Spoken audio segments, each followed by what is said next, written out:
Hello, and welcome to A Sunny Book Nook. Today I'm going to be bringing to you my March wrap-up.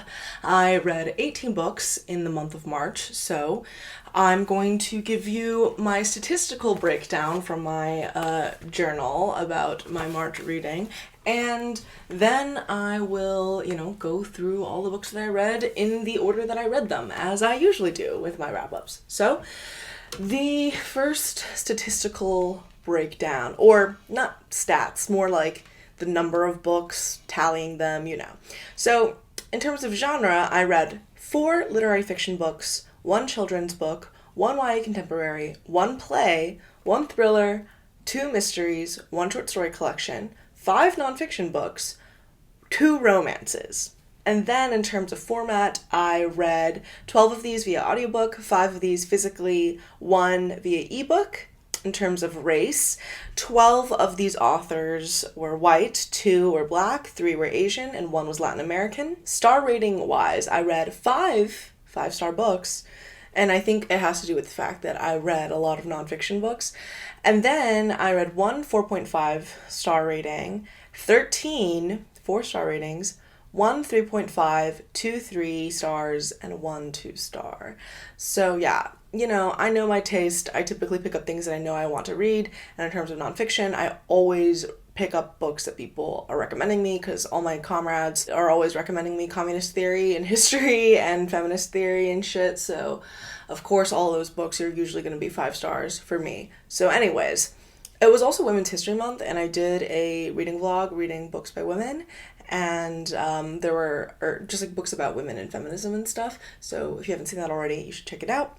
But anyways, now moving on to audience. I read 16 adult books, 1 young adult book, and 1 middle grade / children's book. That's pretty typical for me, I think. I tend to stay within the adult audience. In terms of author gender, I read 13 books by women and 5 books by men. So yeah, those are the 18 books that I read. Let's get started in going through the books that I read. I have my Goodreads pulled up here. If you don't follow me on Goodreads or friend me on Goodreads, you can go ahead and do that if you would like to.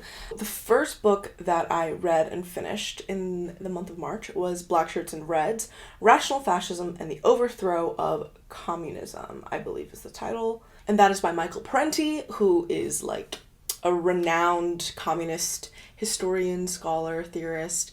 This book was really, really, really good. I rated it 5 stars. I think that it talks about the historical and ideological issues surrounding the ideas of what communism and fascism are really, really well, because you sort of hear a lot about how Stalin was this like authoritarian dictator and he was a fascist, and that's why fascism is bad and fascism is the same thing as communism. And he sort of debunks that through historical and theoretical, like theory-based critical thinking sort of facts, as well as attacking anti-communist leftism, talking about the history of different revolutions and the nature of imperialism, and it's done in a way that's very simple and connects to a lot of modern day issues,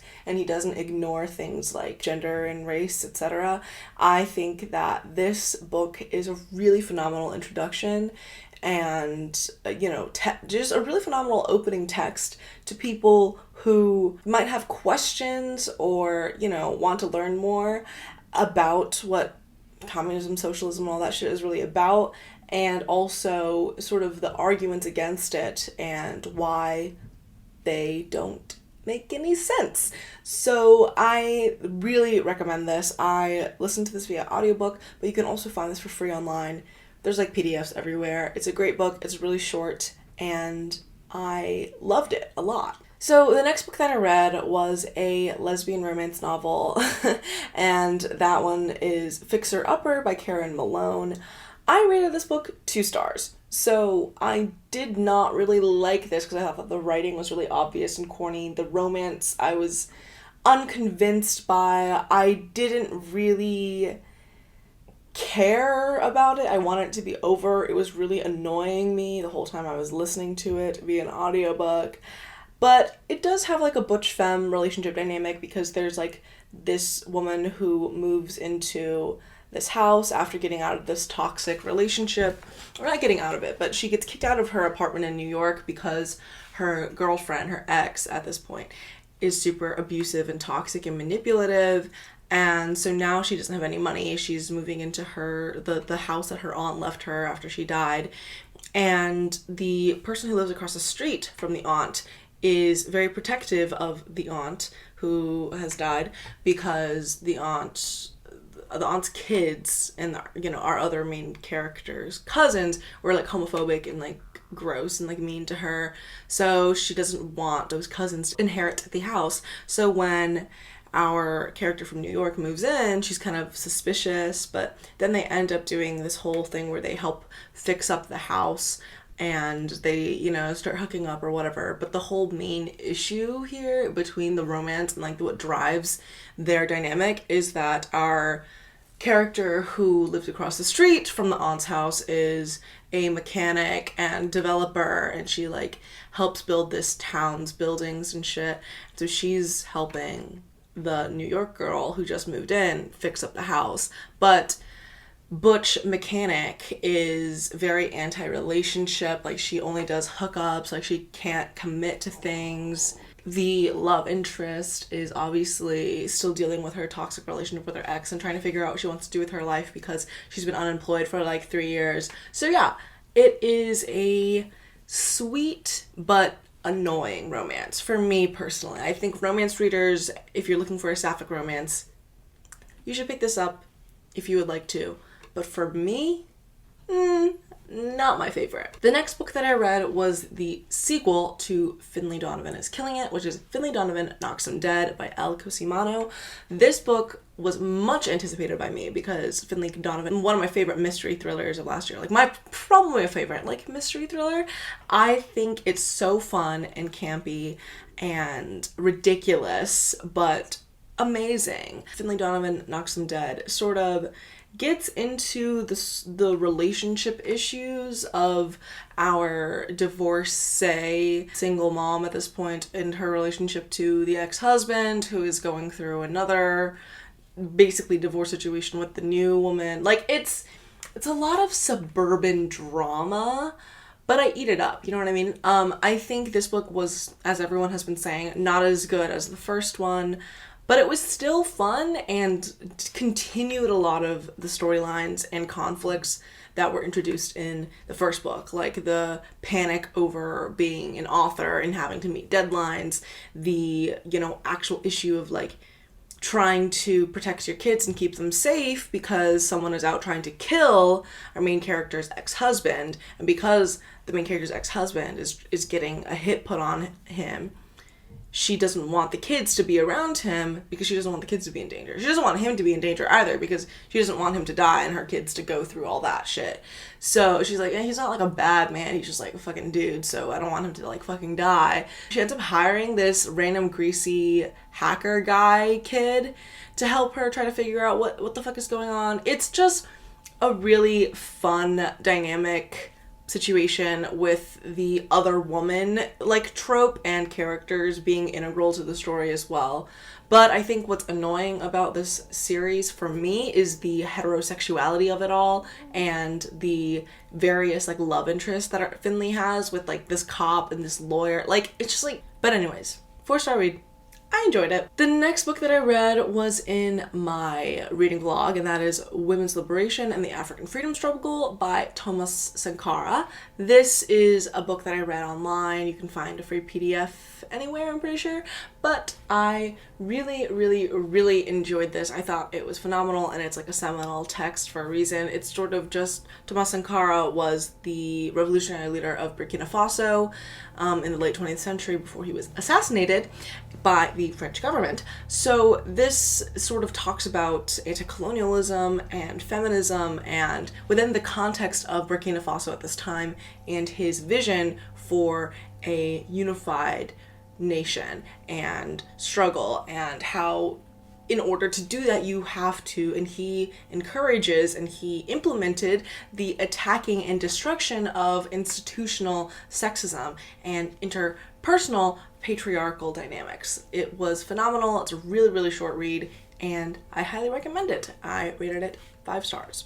The next book that I read was another nonfiction 5-star read, and that is Caliban and the Witch by Sylvia Federici, Women, the Body, and Primitive Accumulation. This is a phenomenal nonfiction book about the history of the witchcraft trials in Europe during like the Renaissance and post-Renaissance. And it is also talking about capitalism and the emergence of capitalism and the development of it alongside and in fact dependent on misogyny and patriarchy, colonialism, and it's just really comprehensive and smart, well researched. She references a lot of different philosophers and historians and compiles a lot of information and thoughts and theories and understandings of things like class, capitalism, primitive accumulation, women, and the body. It's really, really good. It took me months to get through this, and it's well annotated. Like the way that there's so many like illustrations and stuff. I put so many notes in here. I highlighted so many things. It's just so good. If you look at even just the sort of subheadings of the chapters, there's state intervention in the reproduction of labor, poor relief, and the criminalization of the working class, colonization, globalization, women, devil beliefs and changes in the mode of production, witch hunting and class revolt, the witch hunt and the capitalist rationalization of sexuality, exploitation, resistance, and demonization. It's fucking amazing, and not that long. The text is somewhat dense, but not too bad, honestly. Let me just read you. On page 173, she says, "As you can see from these cases, the witch hunt grew in a social environment where the better sorts were living in constant fear of the lower classes, who would certainly be expected to harbor evil thoughts because in this period they were losing everything they had. That this fear expressed itself as an attack on popular magic is not surprising. The battle against magic has always accompanied the development of capitalism to this very day. Magic is premised on the belief that the world is animated, unpredictable, and that there is a force in all things. Water, trees, substance, words." Wilson 2000. Okay, that's a citation. There's so many citations through this, and each chapter ends with a bunch of citations, so it's like, you know what I mean? It's legit. "So that every event is interpreted as the expression of an occult power that must be deciphered and bent to one's will. What this implied in everyday life is described, probably with some exaggeration, in the letter of a German minister sent after a pastoral visit to a village in 1594. And there's a lot of primary sources interspersed throughout this of like actual things that were said in the 16th, 17th, 18th centuries regarding labor, class, gender, race, shit like that. So really phenomenal read. I'm so glad I finally finished this month. Amazing. All right, the next book that I read was Itzá by Rios de la Luz. This is a magical realism book that is pretty short, and the text is pretty large. I talked about this and I read this in my reading vlog as well.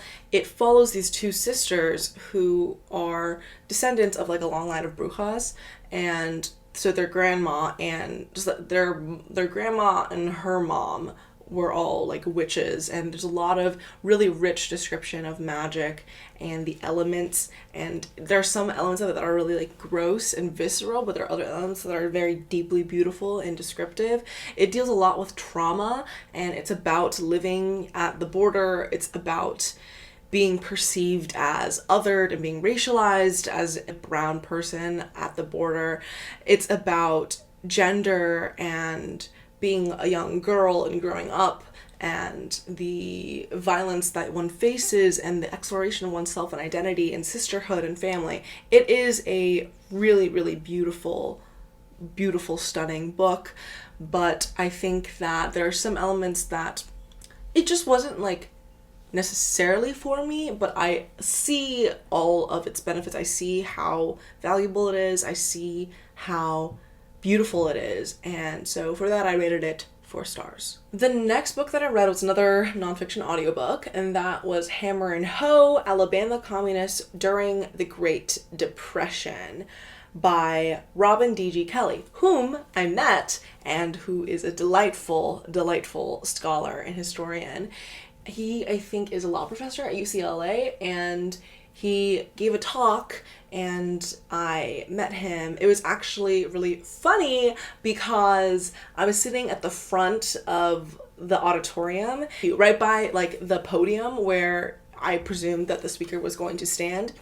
And because I came like 30 minutes early so I could get that seat, and then he walks in, but I don't know it's him at this point. He's wearing a mask. He's walking in, he sits in front of me, but he sees me and my friend holding a copy of his book, because they were, not this book, but a different one of his books, because they were handing them out for free outside.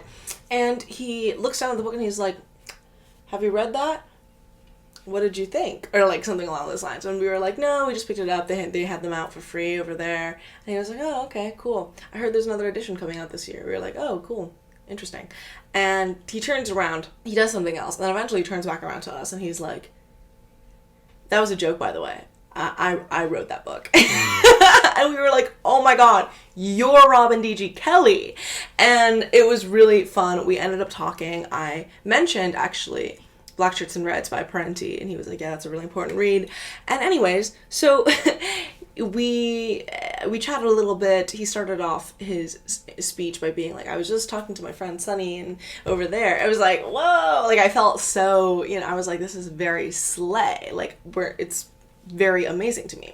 But anyways, Hammer and Hoe is a phenomenal nonfiction read that literally just tells you the history of labor organizing and the communist movement in the Black Belt, in like Birmingham, and also in more rural areas in Alabama. It's an amazing historical recollection of events, as well as it's just like so compelling to read, and it is a really good way to understand power, labor organizing, race, class, gender within this context, and a really unspoken of element of American political and social history, which is the communist organizing during this time, in pre-Red Scare, but actual Red Scare days, and the rise of the Soviet Union as a power, and how that affected Black people in the South, essentially, and the sort of relationship between the Black bourgeois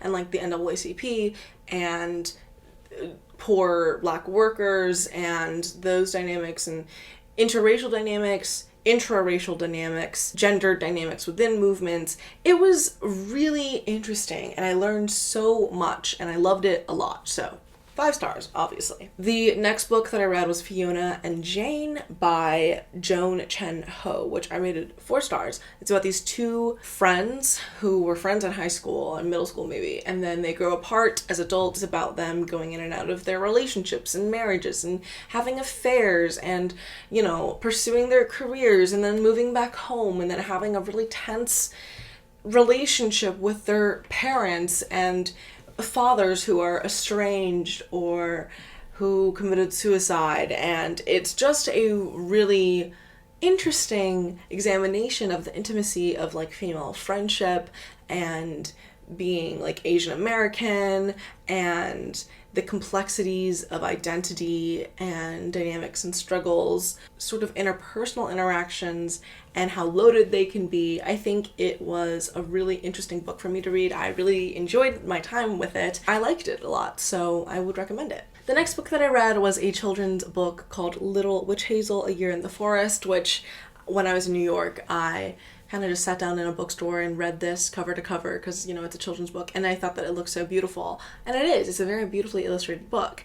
And, I didn't rate it because it's a children's book. Or maybe I did rate it. Or maybe I accidentally marked it down in my tally. Anyway, but I liked it a lot. I thought it was really sweet. The art was beautiful. And sort of you go through the different seasons with our little witch and all her animal friends. Very adorable. The next book that I read is Bruised by Tanya Boteju. This book is a young adult contemporary following our main character who doesn't think she's gay, but has gay vibes because she's like super masculine.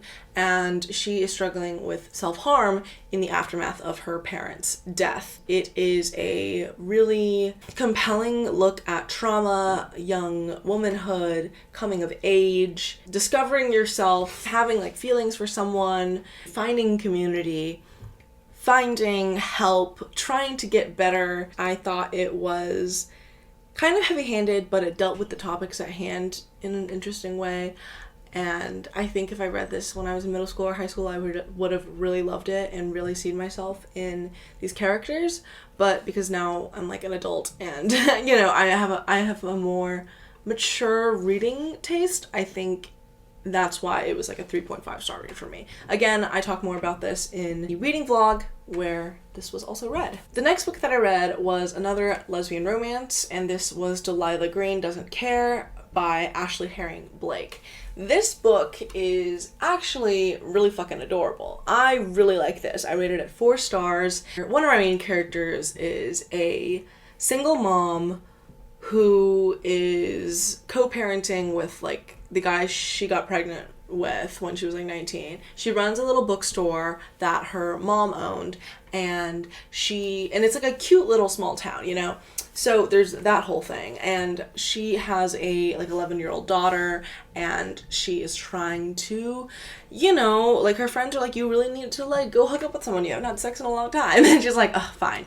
And the other character is a New York City tattooed photographer, bad bitch, and she had run away from this like small town when she was younger. As soon as she hit 18, she like ran away to go to New York and to pursue her art. The reason why she felt like running away as soon as she could is because her parents died, and so she was living with the stepmom that her dad had recently remarried to, and the stepmom had a daughter who was like really well loved and popular.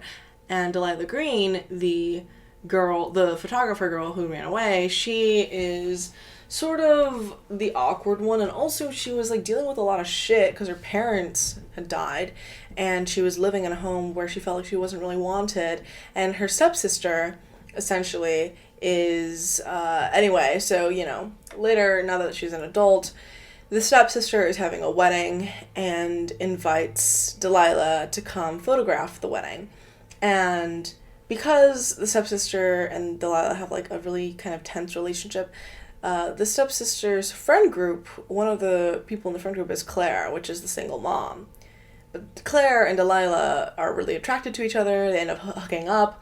They end up, you know, it's like a whole situation, right? So I thought it was really, really sweet, and I liked the sort of wedding setting, the small town setting, the premise of like having went to high school together but not really like having known each other then, and being in tense familial and community relationships that sort of hinder and impede on their potential romance. I thought that was all really sweet, and I liked it a lot. I had a good time. Also, if kids are yelling outside, it's because kids are playing outside. So, sorry about that. The next book that I read was a play, and that is The Christians by Lucas Hnath. This is a really solid play, I think, that just follows this pastor of a non-denominational Christian church and the shit that they go through after he sort of makes interesting theological change in the doctrine of the church. And it's really about his marriage, his church, his dynamics with the deacons and the other associate pastor, and his faith. And it's a solid read, and I enjoyed it. I enjoyed analyzing it, and I rated it 4 stars. The next book that I read was Pure Color by Sheila Heti, and this is a really beautiful book that is very philosophical at points, and it's very magical and dreamlike in others, but it is about this woman who works at a lamp store and sort of her relationship with her father who has passed away.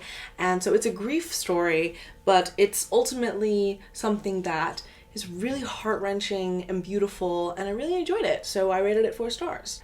The next book that I read was Girls Can Kiss Now by Jill Gutowitz, which I talk more about in my latest podcast episode towards the end, and that which is episode 11 of season 3.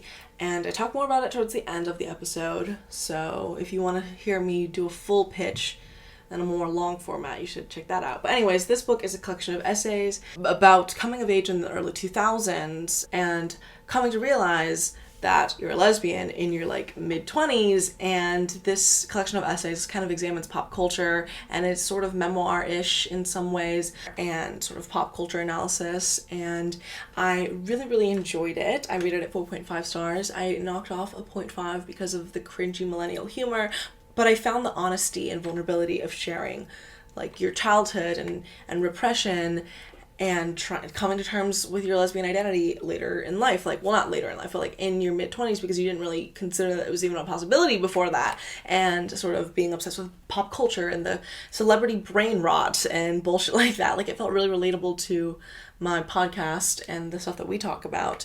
And yeah, I enjoyed it, and you should check out that podcast episode if you want to hear more about this and also more of my thoughts on shit that this... Anyway, so yeah, I really enjoyed it, and I would recommend. The next book that I read was The Old Woman with a Knife by Byeong-Mo. This book is a translated thriller mystery from Korea, and it's about this old woman who works for like this assassination agency essentially, and the shit that she has to do and the dynamics of this agency and stuff that gets complicated. I thought it was really dark and gritty, more so than I thought it would be. I thought it would be more quirky and fun, but it's not as much, and for that I was like kind of like, oh, this is not really what I expected, but I liked it. I thought it was a compelling enough read. I love reading about women who murder and kill, so I rated it 3 stars. The next book that I read was Shit Cassandra Saw by Gwen E. Kirby. This is a short story collection that has some historical fiction and some contemporary stuff intermixed. I thought this was really funny and well written. I thought the ideas explored in here and the feminist bent that all of these take are really interesting. There's explorations of relationships and failing ones and girlhood and being a mother and a wife, and I really enjoyed it. A lot of these short stories were really compelling and really interesting, and I really enjoyed this. I rated it 4 stars because it's not like an all-time favorite, it didn't like blow my mind, but I had a good time reading this. And Jaden from the Bar in the Bookcase had recommended me this on Instagram, and I was like, I love the cover and the premise. I love short story collections, love feminist fiction, so yeah, really solid, and I would recommend. The next book that I read was Murder Under Her Skin by Stephen Spotswood, which is the second book in the Pentecost and Parker series. And Fortune Favors the Dead was the first book in this series, and it was one of my favorites of 2020. I loved that book, but this book, it felt short for me. I rated it like 3 stars, and I think that, you know, it's more of an exploration into Willow Jean Parker's past and her being an ex-circus girl to go back to the circus in the small town trying to solve the murder of one of her old friends who's the tattooed woman, and all of these things that arise. The other main character in this book is chronically ill. I forget what exact illness she has, but she like can't like stand for long periods of time. She gets really tired and exhausted after a while, but their dynamic is really lovely as always, and the solving of the mystery and the fact that it's set in like the 1940s, really fun. But this one I think is a little bit darker and not as interesting for me personally because the romance in it was with a man. Boo! Because the first book, Fortune Favors the Dead, it's like a sapphic romance. But this one, I was like, okay, let's pack it up. So, you know, I had to knock down some star ratings because of that. I found it cringe and annoying. And Willow Jean Parker, as a voice and a character, still really compelling. And Lillian Pentecost is also just a phenomenal woman. Great. I love their girl boss joint slay, the way that they present things and the way that they have to manipulate the way that they present things. So I will be reading the rest of the series as it comes out, but this wasn't, like, it didn't meet my expectations because I was really looking forward to the sequel of one of my, like, favorite mystery books and, like, my favorite historical mystery. So that's unfortunate. And finally, the last book that I read in the month of March was the only fiction 5-star rating. I'm pretty sure all my other 5 stars were nonfiction, but This book was Yerba Buena by Nina LaCour. I know this is a unpopular opinion. Not many people like this book, but I loved it. It tugged at my heartstrings in this way that just made me want to sob. Like, basically, we're following these two women who, from sort of like, not childhood, but basically them coming of age and from their teenage years to their late 20s maybe, and we follow them across time, and we sort of alternate perspectives. The voice is very, I think, Nina LaCour-esque in that it's like pulled back, yet lyrical and beautiful at the same time. And I think that narration in an adult contemporary as opposed to a young adult book really worked for me, because I've read some of her young adult stuff and it wasn't the best, but this is her debut adult novel, and I really enjoyed it. I think that our two main characters are really, really interesting and compelling, because it's following this girl named Sarah, who is from like a small town in California that is sort of one of the many casualties of the opioid epidemic, essentially. And her relationship with her father is really strained. Her mother had died when she was younger, and she is in a really beautiful, sweet, pure relationship with her best friend when she's 14, but then her best friend, Sarah's best friend, dies, and that catapults Sarah into trying to basically run away. And so she tries to run away with her younger brother, but her younger brother chooses to stay back with her dad. And so she runs away to San Francisco, and like trying to get there, it was a whole... This book is also just like a love letter to San Francisco, I feel. But essentially, Sarah ends up going to San Francisco, and on her way to San Francisco, she ends up meeting this boy, Grant, who also wants to go there, who also wants to get there, and they have to do a lot of things to get there, and it's really unpleasant and traumatizing, even more so than the trauma that Sarah has already endured. But eventually they get there, and she ends up getting a job as a waitress, and then getting really into being mixing drinks and working at a bar. To follow her from her, not rags to riches, but her sort of like feeling very lost with her life and then finding a purpose, and, you know, running away from home and then having to return, and this relationship with her brother, and it's just really beautiful to me. Then on the other end of things, we are following a woman named Emily, who has switched her major a bunch of times. She feels like her family is disappointed in her. She's working as sort of like a secretary assistant to family friends, I believe.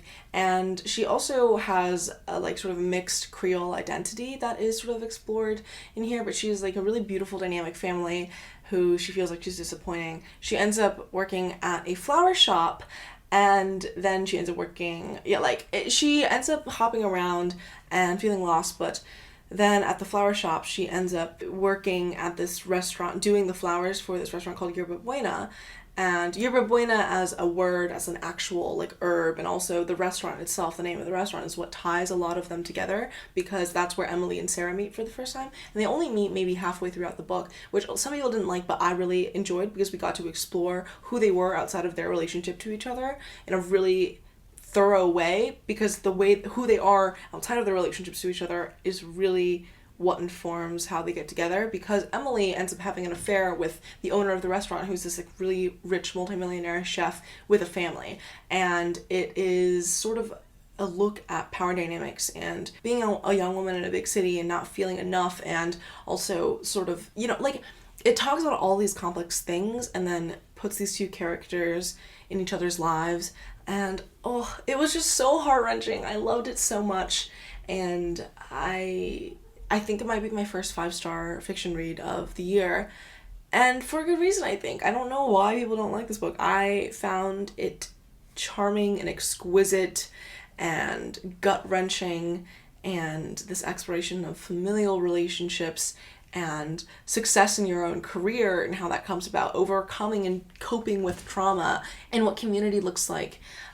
And within these different spheres of academia and the restaurant industry, and being a floral arranger and being a bartender, and it's amazing. I loved it. So Anyway, that was the last book that I read in the month of March, which is quite fortunate because I loved it so much. That is all for today's video. Thank you so much for watching. Let me know if any of these books are interesting to you. I know it's a pretty wide range of shit that I read this past month, and looking forward to my April reading month.